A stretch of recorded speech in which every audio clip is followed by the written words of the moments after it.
Сегодня мы с вами разберем просто безумную 408 главу Героики, в которой нам подробнее от лица ВЗО объяснят, что именно перенял Кацуки Бакуга от второго обладателя причуды одного за всех Куда. Младший брат антагониста Йоичи ощутил надвигающуюся опасность от все за одного. Неужели Бакуга снова умрет? Ну а также напоминаю, что прочитать свою любимую мангу, Манхуа, вы сможете на remanga.org.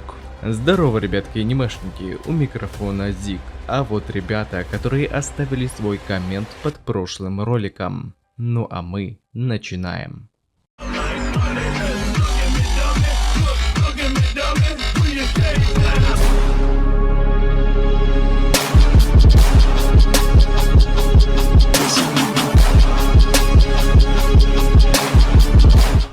Итак, на свете 408 глава манги моей Геройской Академии. Переводил я ее сам, и так как я не профессионал, а любитель, могут быть ошибки. Прочесть вы ее сможете по ссылке в описании, как только я закончу ее обработку. А если у тебя есть возможность поддержать выпуск глав, тогда буду премного благодарен. И в знак признательности твое имя будет закреплено за главой и показано в ролике, обновляясь каждую неделю. Вот, например, люди, поддержавшие выпуск 408 главы.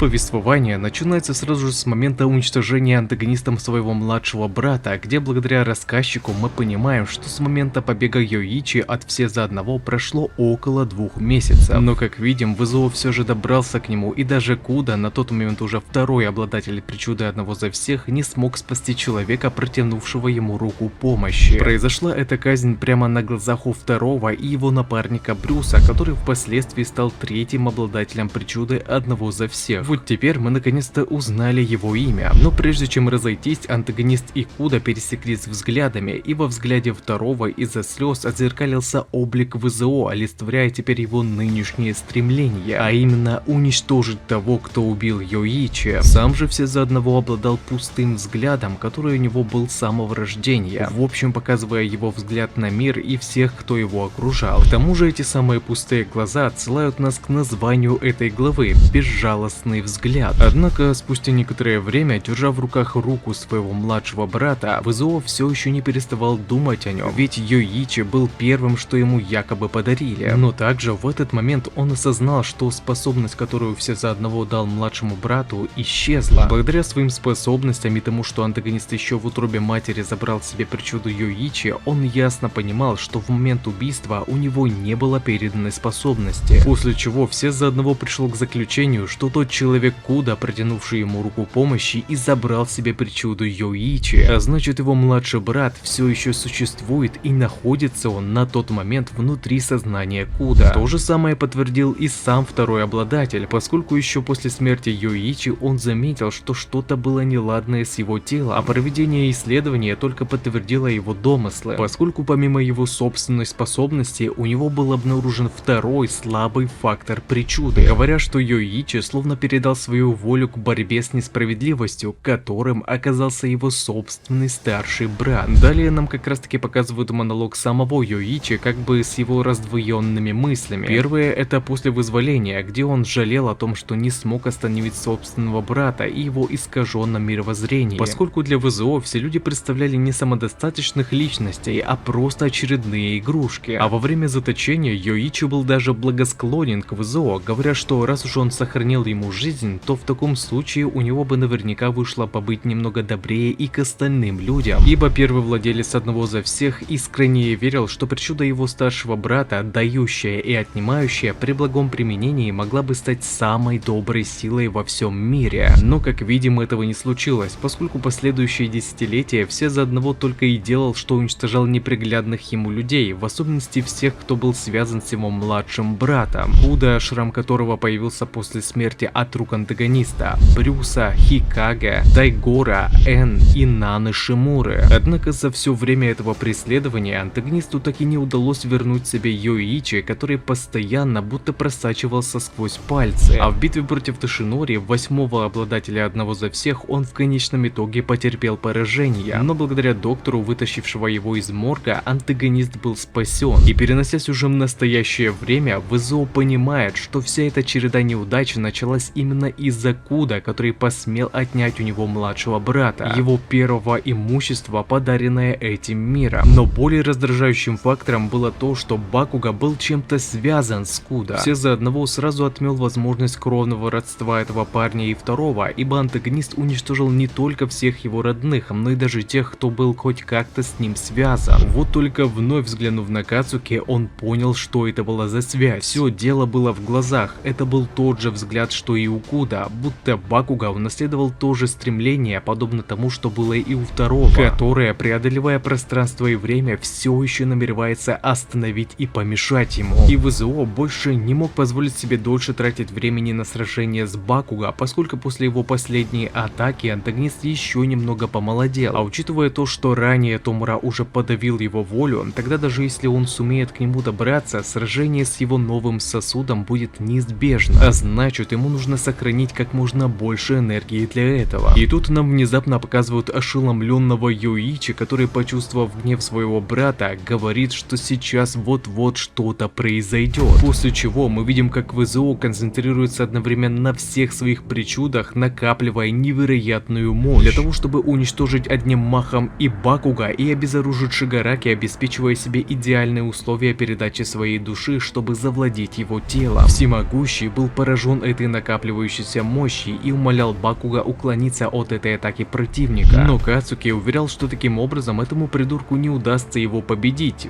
Вот только если посмотреть на разрушение, которое приносит только накопление этой мощи, то вы только представьте, какой итоговый урон сможет нанести эта атака. Неужели, не желая отступать, Бакуга снова умрет? Ибо хоть он и пробудил свою причуду, но я пока даже не представляю, как и что должен противопоставить Кацуки этому монстру. Однако, делая этот прием, антагонист идет на большие риски, поскольку высвобождение сразу всех причуд, по словам Всемогущего, наверняка сделает его младенцем. А значит, следующая глава, скорее всего, станет решающей для ВЗО. Либо победа, либо проигрыш. Если честно, то мне даже хочется, чтобы все за одного захватил тело Шигараки, поскольку битва основного антагониста и Мидори, ВЗО и силы, которую сообща удалось накопить Йоичи, было бы каноничнее, нежели битва Томуры и Изуку с силой Йоичи. К тому же сам Шигараки Йоичи что-то почувствовал, когда все за одного пошел ва-банк, говоря, что вот оно. Неужели он что-то знает или что-то задумал? Короче, ожидаем следующую главу. Благо, перерыва не будет. И также, не забывайте, что прочитать свою любимую мангу и не только вы сможете на remanga.org.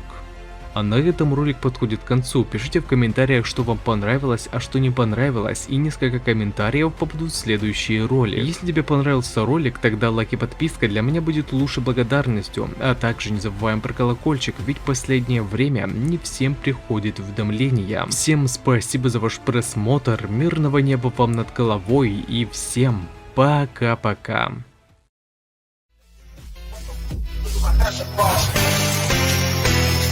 Take the charge. Look at my passion ball. Take the charge. I'm steady, what the fuck? Look at my passion ball.